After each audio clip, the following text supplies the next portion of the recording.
Hello everyone and welcome to Medford Anywhere Learning TV. We're glad you're tuned in. We want to give a shout out to our friends at Southern Oregon PBS, KTVL, KDRV, and the Dove Network. Thank you for hosting us on your station. In the Medford School District, we have one shared vision, and that we believe that all are learning, and learning is for all. And what better place to do that than right here on Medford Anywhere Learning TV. Hi everyone, thanks for being here today. My name is Annie, and I'm joined here with a couple of my friends, my daughter Grace and Michael. Luckily for me, they agreed to show up today so that I can help teach you or give you some ideas on some things that you can do at home.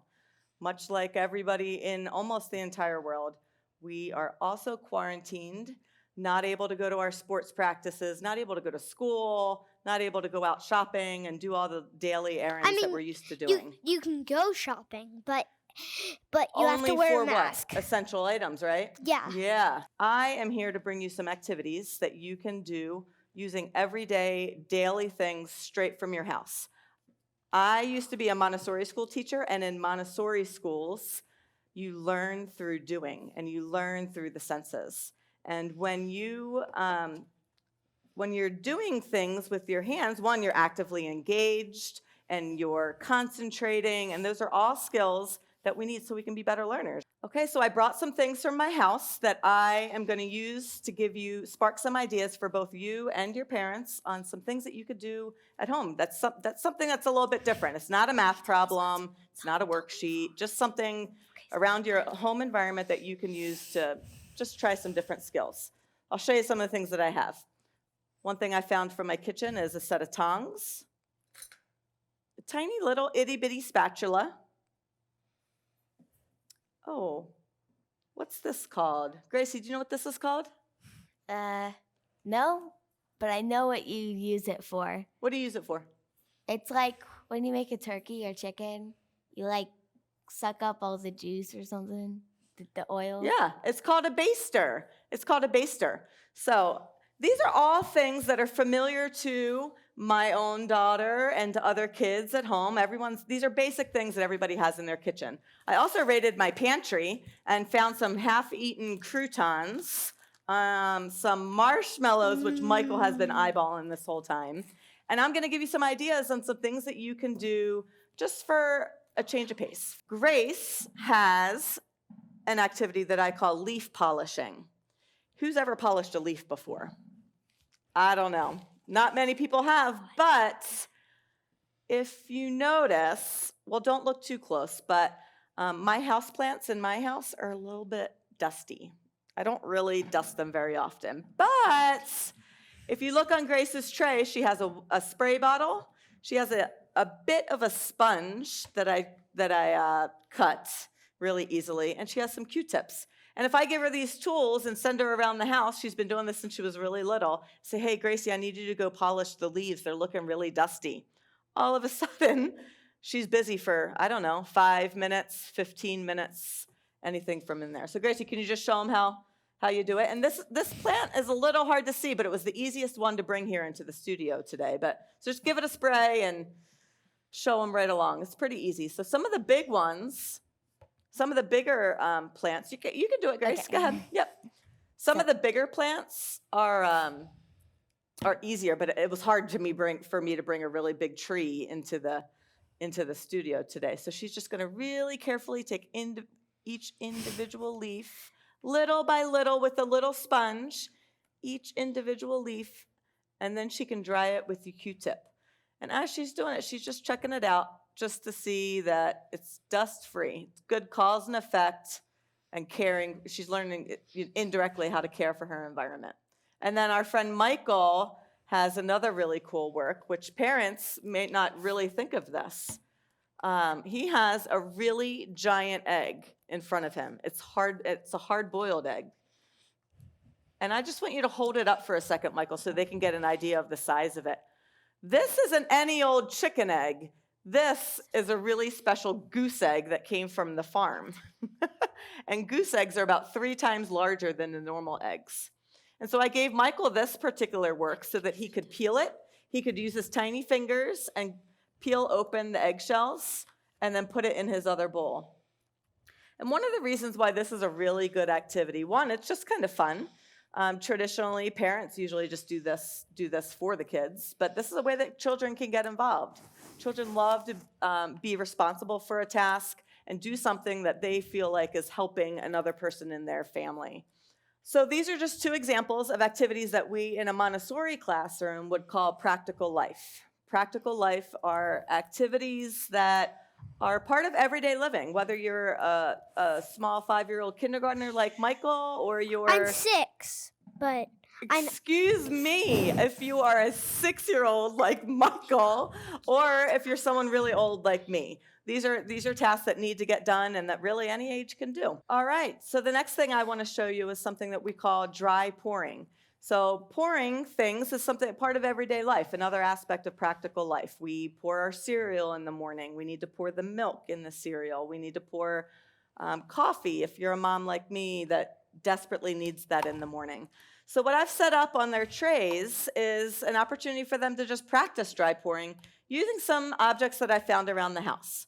So let's look and see what we have here. Michael has just some dried beans in 2 canisters, and Michael's going to start with the smaller bottle, and he's going to pour it into the bigger bottle.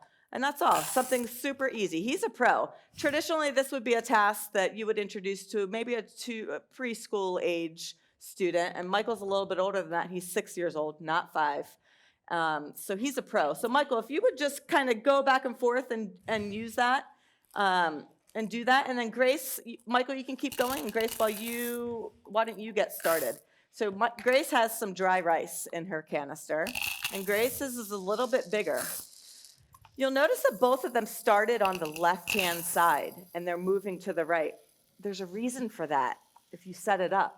It's because we read from left to right. So while they're doing that pouring exercise, they're training their brain. They're training their brain to remember that they need to start on the left and go to the right. They don't need to know that. That's just something for the parents to know. Another thing that's happening, you don't realize it, is Gracie is getting a good solid dose of knowing the concept of full and empty. She had to recognize that the smaller bottle was full and couldn't hold anymore. And that's a decision you got to make when you're pouring something, right? Practical life. In practical life, sometimes things overflow. Good news. It's on a tray. I had already told them that this work that I set them up with, it's to stay at that one designated spot in the house that I allocated, in this case in our studio classroom here. So the fact that Grace has a lot of rice all over her tray really isn't that big of a deal, because she's getting to use her fingers to pick them up and to drop it back in. And Gracie, if you would, demonstrate this really good for me. Use these 3 fingers to pick up that rice, if you can. Can you use these 3 fingers? And here's the reason why I want Grace to use these 3 fingers. Because when you hold a pen or a pencil, these are the 3 fingers that you use to write with. So as Grace is using these 3 pincer fingers, she's strengthening those muscles that you need in order to write.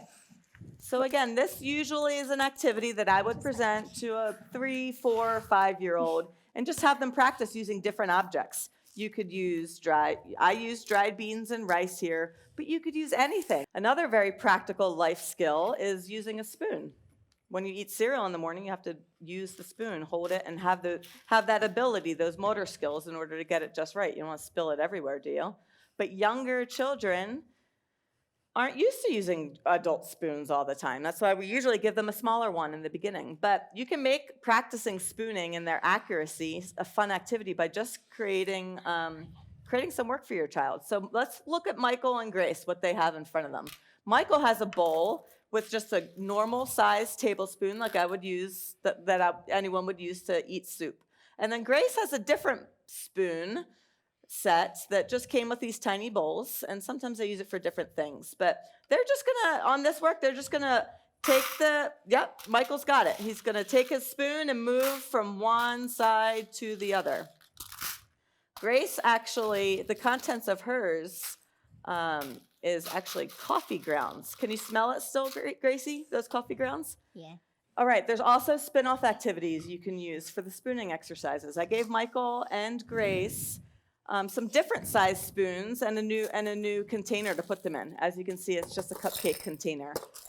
But I have them, go ahead, Gracie, you can do it. I have them using different shaped spoons to fill the container.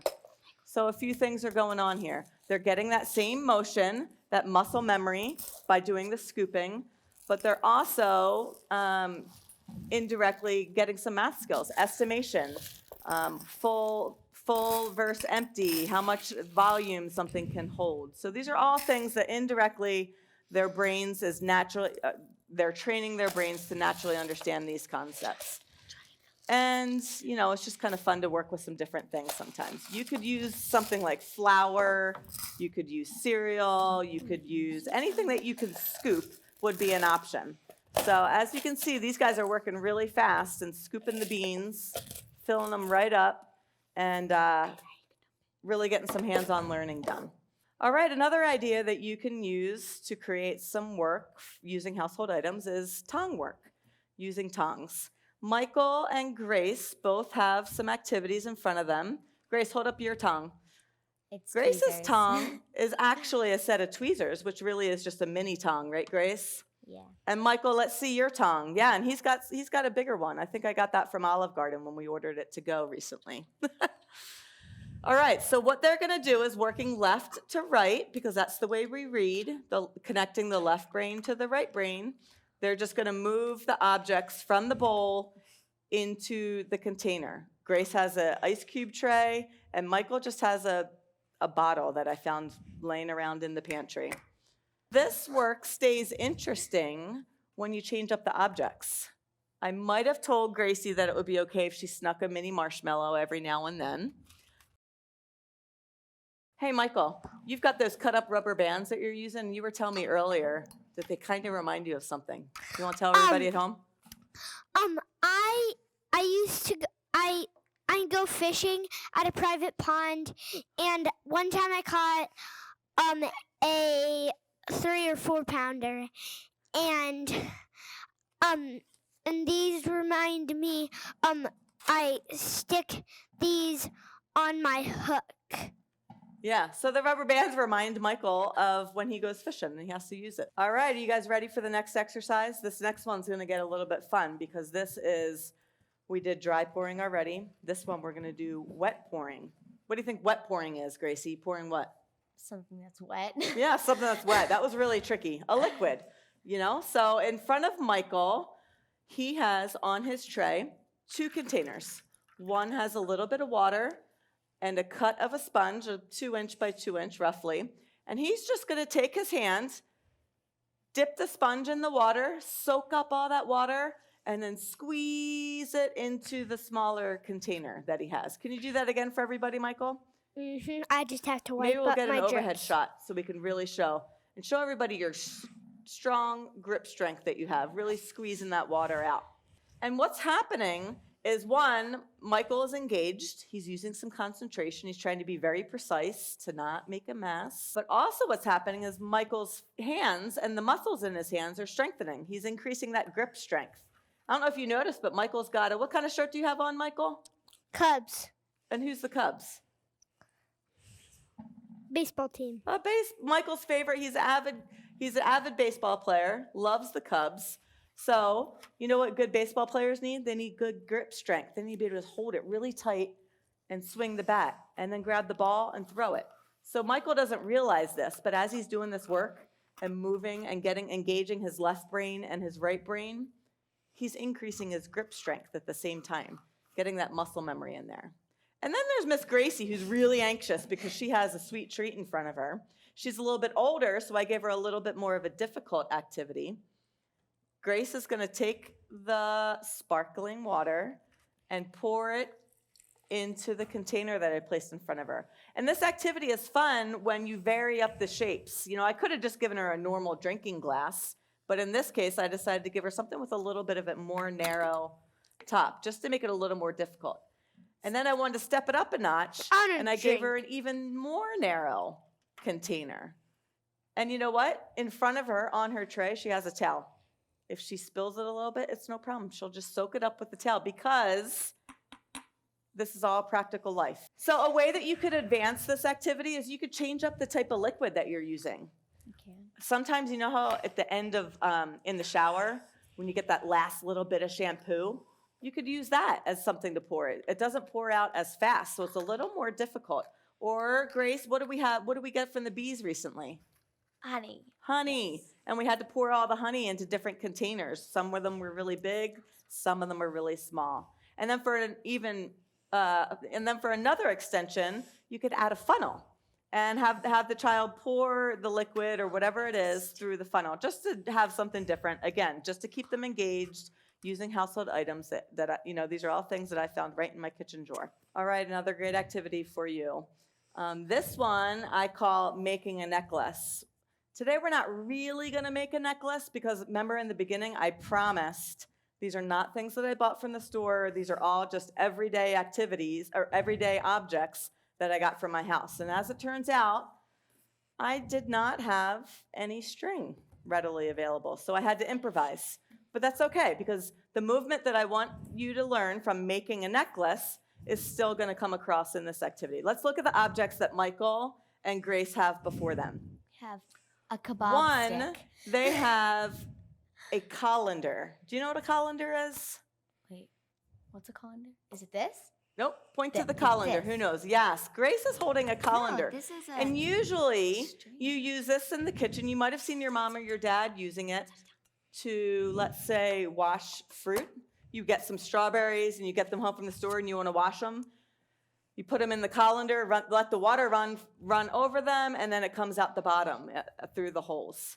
In this case, the colander's just going to be used as a prop to hold steady the string that I didn't have. Kebab stick. To substitute the string, I'm going to use a kebab stick, which is actually something that's a lot easier for younger kids instead of start threading with a string. So why don't you, Grace, if you could, show Michael and stick the kebab stick in the hole, and that's just going to stabilize it. And then also in front of them, they have a measuring cup that has, Grace, what is that? It's a 2/3 cup full of macaroni. So in this activity, all the child is going to do is thread the macaroni, in this case, thread the macaroni through the kebab stick. And this is an important task because one, it's just something different to occupy the children, enhance their fine motor skills and their concentration skills. But another thing is happening on a different level. They're learning how to insert the object in place. And these are this is the beginning entry skill that you would use on a more advanced technique to sew. If you thread a needle, you would need it to weave that needle in and out in order to make the design that you're looking for. That's what you need to do. Another practical way that you would thread is to put on a belt. Thread your belt through the belt loops. That's another way. So all in all, they're learning the skills, their movement, how to control their body, how to concentrate on a task from beginning to end. To pick up those macaronis, the child really has to concentrate and use those fine motor skills, specifically these 3 fingers, which are important. Grace, why are these 3 fingers important? Because they're like how you hold a pencil. Those are the 3 fingers that you use to hold a pen or a pencil. And so oftentimes you'll see students try to grab with their whole fist and hold the pencil, and it makes it really hard for them to write. If you see that action going on, try and find some activities that you can do where your child has to concentrate and pick up and set down using these 3 fingers. This next exercise is a really fun one. I think probably you've not used sugar in your classroom normally in the Medford School District, but the classroom at home, I told you we could use anything we wanted. So in this case, I decided to give Michael and Grace 2 different canisters, each containing sugar. These are just things that I had around the house. Grace has the sugar that I use every morning for my coffee. And Michael, hold yours up. What do you have? What color is your sugar? Red sugar. And what do you think you use that for? Cupcakes. Yeah, I use them when I decorate cupcakes, which, if I'm being honest, doesn't happen very often. But Here we are. So Michael and Grace, let me give you the directions because I don't know that you've done this exercise already.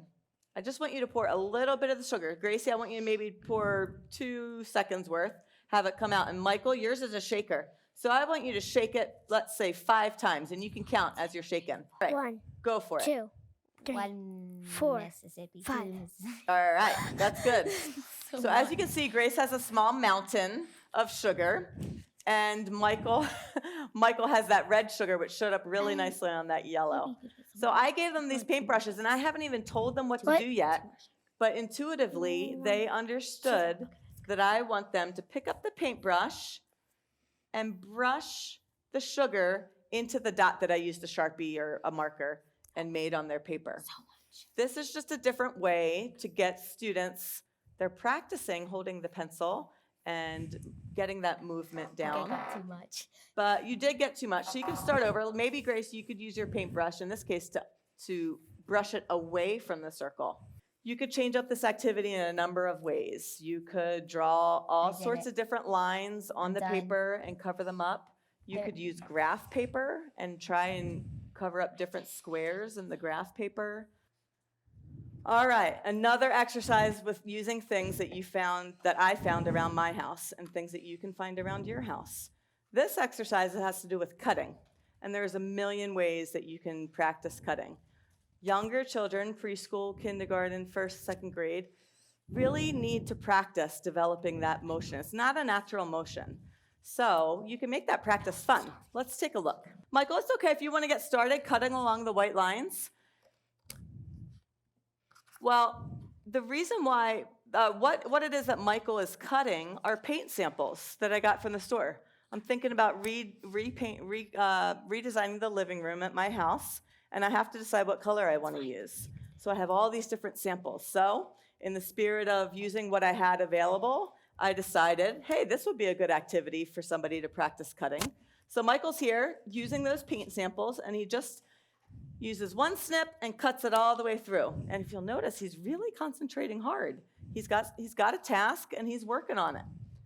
Once he was done with that, what I could do as an extension is have Michael then glue those square cutouts to a piece of paper.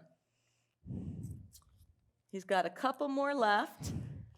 Looks like Michael is right-handed, which is something to pay attention to. Sometimes, if a left-handed child doesn't always know, sometimes a teacher or a parent goes immediately to put the scissors in their right hand. So that's just a quick check there. So Michael's rocking and rolling on that cutting exercise. And because I didn't have multiple scissors at the house, he's going to pass the scissors over to his friend Grace. And on Grace's sheet, if you'll look, or Gracie, if you will hold up your sheet just for a minute, I drew some lines on there. Those lines are just ideas for Grace. The first one, I just want her to do one snip all along. And believe it or not, I've worked in a classroom for many, many years with 3 to 6-year-olds in particular. This is a great exercise for them. And scissor activities are a huge hit with them. Usually grown-ups don't immediately think to put a pair of scissors in a child's hand, but children see their parents, see adults, see the people in their everyday world using these tools, and they want to use them too. So if we just take the time to settle down and give them the training and give them activities where it's appropriate and it's okay, then they're engaged, they're using their concentration, and they're developing some of their fine motor skills all at once. Of course, you want to put some parameters on it, like I said earlier. The work that was set aside stays on that tray. It doesn't leave the table. We don't move the scissors all around. You know, Michael's cheering because he's such a rule follower. So I put a couple of different designs. You don't have to do them, Gracie. We're just giving everyone a little taste right here. But you could do zigzags. You could cut out entire shapes, trace something, and then cut them out. Anything you can really think of is a fun cutting exercise for the little guys. Double thumbs up for Michael. Gets a double thumbs up for me, too. Another really fun one for you today. Michael and Grace each have in front of them. What is that there, Grace? What's that yellow thing? That small yellow thing. Oh, it's a thing that helps you hold corn.